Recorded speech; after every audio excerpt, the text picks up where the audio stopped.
बिस्मिल्लाहिर्रहमानिर्रहीम एंड अस्सलाम वालेकुम डियर ऑडियंस। आई होप कि आप सब ठीक होंगे। आप सबको गुज़िश्ता ईद उल अज़हा बहुत बहुत मुबारक हो।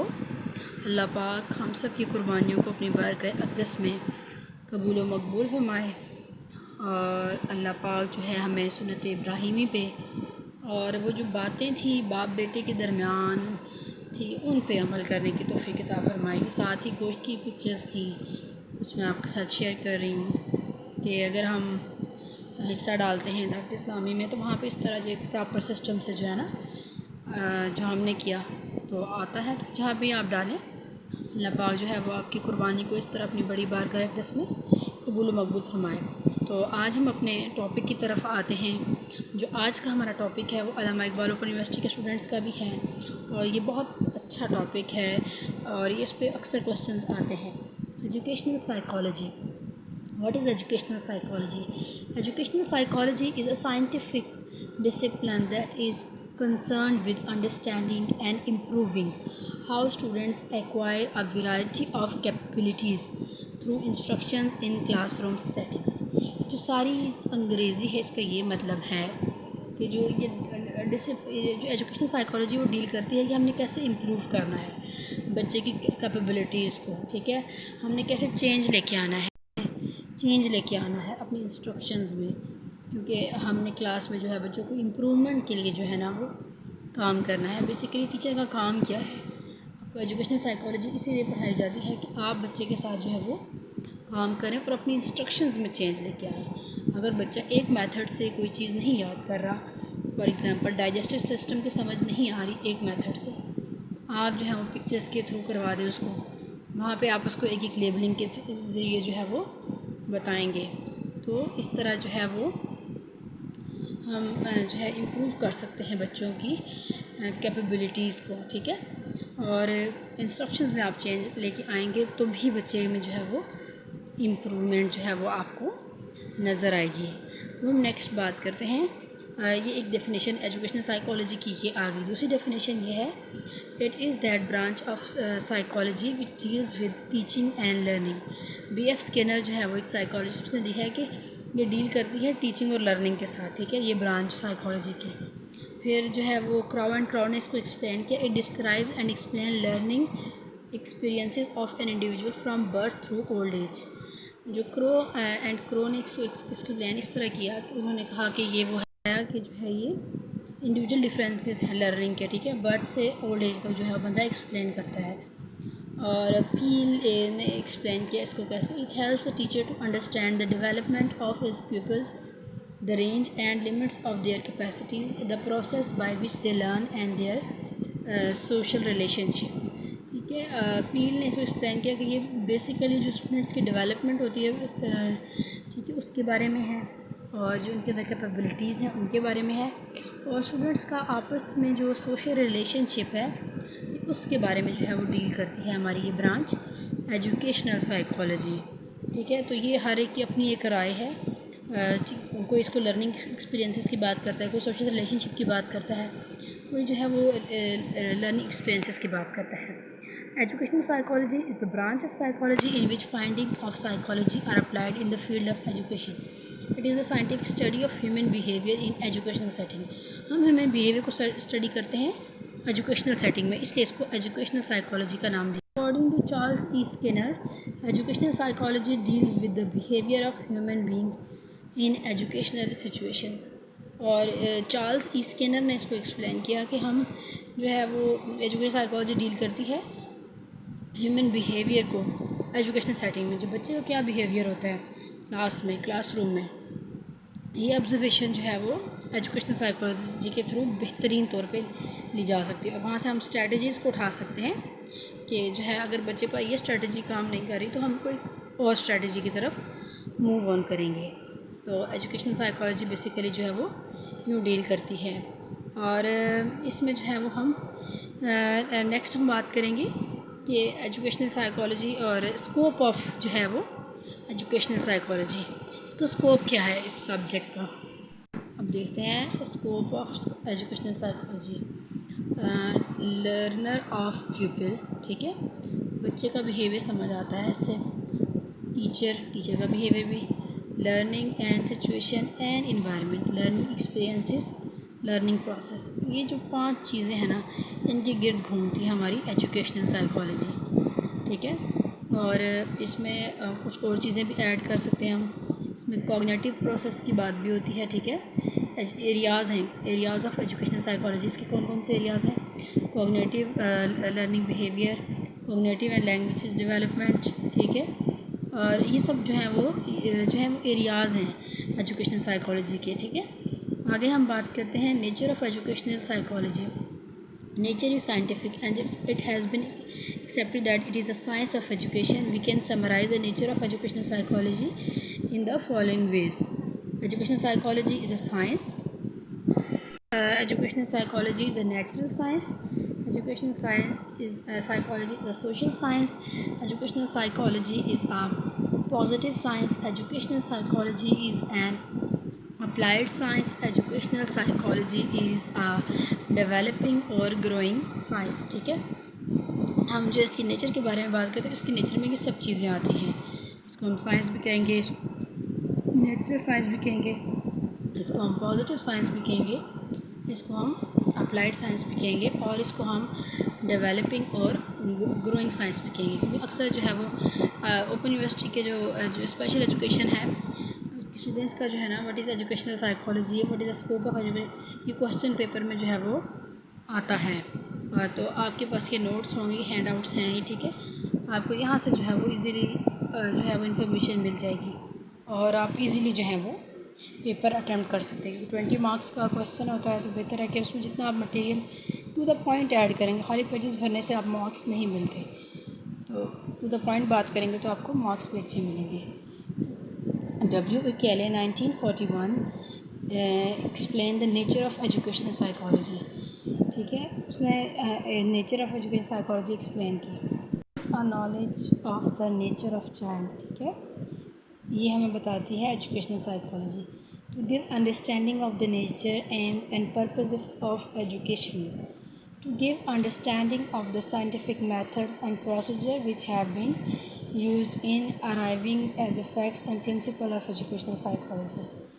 The present, the principle and the technique learning and teaching, जितनी भी टीचिंग की टेक्निक्स हैं उसके बारे में हमें ये इंफॉर्मेशन देती है। To give training in the methods of measuring abilities and achievement in school subjects, और जितनी भी जो स्कूल में अचीवमेंट्स हैं, ठीक है, वो मेजरिंग एबिलिटीज़ हैं उसके बारे में बताती है। Give knowledge of the growth and development of children, और चिल्ड्रन की ग्रोथ और डेवलपमेंट के बारे में भी इंफॉर्मेशन में मिल जाती है एजुकेशनल साइकोलॉजी से। क्योंकि अगर एक बच्चा 5 क्लास में है तो हमें पता होगा कि 5 क्लास के बच्चे का लेवल क्या है, ठीक है। इससे जो है वो कॉग्निटिव डेवलपमेंट भी एक स्टडी हो जाती है। क्लास में टीचर को अंदाज़ा होता है एजुकेशनल साइकोलॉजी क्या है, कि उसके बिहेवियर को, अगर आप उसको 2+2 कह रहे हैं तो उसका आंसर 4 होना चाहिए। अगर उसका आंसर 3 है तो, या बार बार 3 है, या डिफरेंट सम्स का 3 है, तो it means there is a problem. उसका हमें एजुकेशनल साइकोलॉजी इन्फॉर्मेशन देती है। Nature of education, educational psychology is a science. Science is a branch of study concern with observation of facts. Science जो है वो फैक्ट्स एंड फिगर्स की बात करती है। Facts in science employ certain objectives and methods for the collection of data. Science के पास जो है एक ऑब्जेक्टिव मेथड है कलेक्शन के डाटा के लिए। It has its objectives of understanding, explaining, prediction and control of facts. Like any other science, educational psychology has also developed objective method of collecting of data. और जैसे बाकी subjects collection of data करते हैं data collect करने के लिए, तो educational psychology के पास भी जो है एक प्रॉपर मेथड होता है डाटा कलेक्शन के लिए। It also aims at understanding, predicting and controlling human behaviour, और कैसे ह्यूमन बिहेवियर को कंट्रोल करना है इसके बारे में भी हमें एजुकेशनल साइकोलॉजी हेल्प आउट करती है। Educational psychology is a natural science and educational psychologist conduct his investigation, gather his data and reaches the conclusion in exactly the same manner as physicist और biologist। जिस तरह biologist data इकट्ठा करता है ना, कैसे जो है वो अगर प्लांट्स पे रिसर्च है, एनिमल्स पे, इसी तरह एजुकेशनल साइकोलॉजी में जो है उसमें क्या होता है कि डाटा इकट्ठा किया जाता है, इन्वेस्टिगेट किया जाता है कि बच्चा जो है वो क्लास में रिस्पॉन्ड अगर नहीं कर रहा, एजुकेशन साइकोलॉजी डाटा इकट्ठा करेगा क्यों रिस्पॉन्ड नहीं कर रहा, प्रॉपर मेथड है वो पूरी जो है वो इसके ऊपर जो है वो यहाँ बात ख़त्म नहीं हो जाती कि जो है बच्चे को नहीं आता, क्योंकि इसमें पूरी जो है वो रिसर्च की जाती है, डाटा इकट्ठा किया जाता है। Educational psychology is a social science like the sociologist, anthropologist, economist और political scientist. The educational psychology students human behaviour, the educational psychology studies human beings and their sociability. जैसे जो है वो सोशियोलॉजिस्ट सोशल बिहेवियर पे बात करता है, social issues पे बात करता है, इसी तरह जो है एजुकेशनल साइकोलॉजिस्ट जो है वो एजुकेशन साइकोलॉजी से जो है वो डील करती है ह्यूमन बिहेवियर के बारे में। ह्यूमन का बिहेवियर चेंज हुआ तो क्यों हुआ, ह्यूमन ने अपने बिहेवियर में चेंज लाया, अगर बच्चा अपने बिहेवियर में चेंज लाता है तो उसकी रीज़न होती है। कभी भी बच्चा अब सर मारा दीवार पे तो आप कहेंगे ठीक है, it's okay, no, never, not at all, there should be a reason. अगर आपका बच्चा रो रहा है, आपका बच्चा जो है वो बार बार कोई चीज़ फेंक रहा है, तो बिहेवियर के पीछे जो है ना वो एक रीज़न होगी, एक कॉज ज़रूरी होगी। अच्छा, हम बात करते हैं educational psychology is a positive science. Normative science like logic और ethics deal with facts as they ought to be. A positive science deal with facts as they are operate. अब देखें कि हम नॉर्मेटिव साइंस की बात करें, वो logic से डील करती है, इसी तरह पॉजिटिव साइंस डील करती है फैक्ट्स के साथ। Educational psychology studies the child behaviour, बच्चे को हम बिहेवियर को स्टडी करते हैं as it is, not as it ought to be, so it is a positive science. In the end जो है वो क्रिटिकल एनालिसिस यही है कि एजुकेशनल साइकोलॉजी स्टडी करती है ह्यूमन बिहेवियर को, इंसान का बिहेवियर जो है वो कैसा है, इंसान का बिहेवियर, बच्चे का बिहेवियर। एजुकेशनल इंस्टीट्यूशन की बात करेंगे, एजुकेशनल साइकोलॉजी की तो इंस्टीट्यूशंस की बात करेंगे तो इंसान का बिहेवियर चेंज होता है।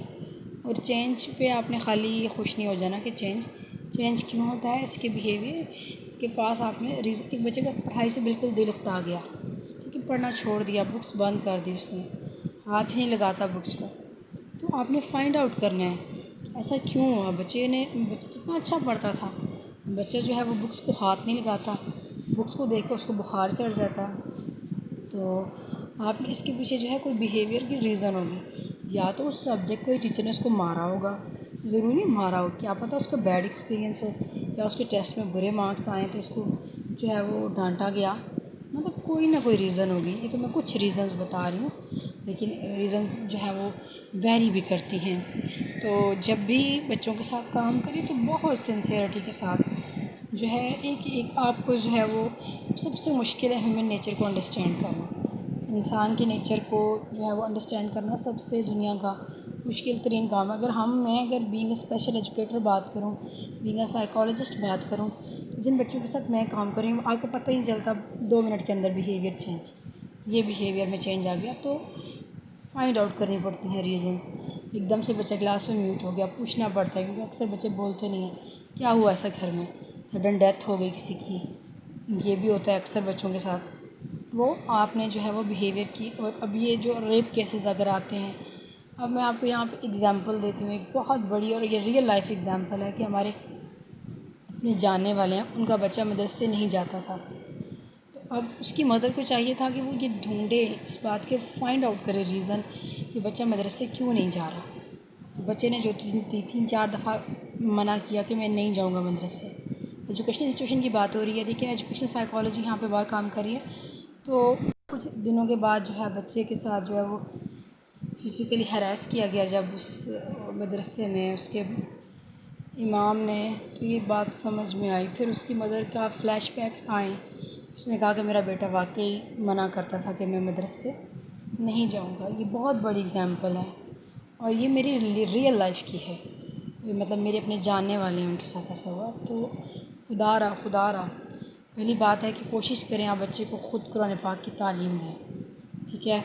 फिर आप अगर दे रहे अपने बच्चे पे चेक एंड बैलेंस ज़रूर रखें।